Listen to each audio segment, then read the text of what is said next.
Hello friends, I am Sujit from Excel 24, IPT Excel School.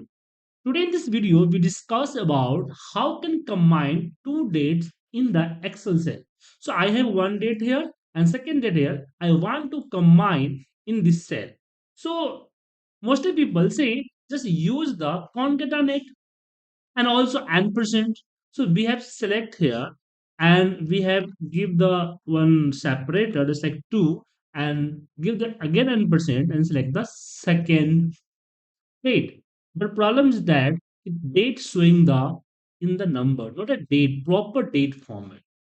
So if you try to combine with cell value, two cell value in the cell value contain have a date, then problem. So how can resolve this? We have discussed, but before this discussing, please subscribe my channel and save my number in your mobile phone, and anytime any problem you can contact me. Also join our whatsapp group link descriptions and pin comments. So please join our whatsapp group and get the daily updated new thing in the excel and advanced excel, VB macro, and much more for the data analysis.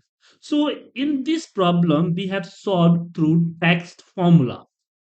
First, understand what is the problem. So problem is that this is the date, but in the Excel, date contain as a number. Number it means number of days from the computer calendar.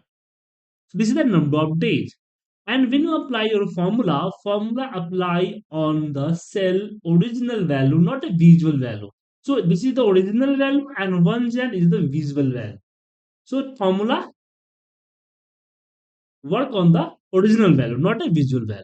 So that time we have used the text formula for the combining here. Text formula.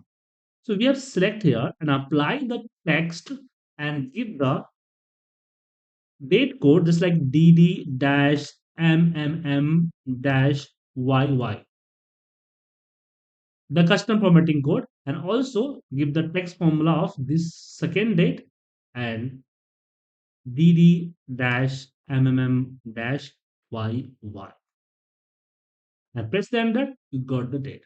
So you want to learn the complete advanced section, join our one-to-one class and also enroll my live classes. And please join my WhatsApp group and link in description and pin comment. Thank you.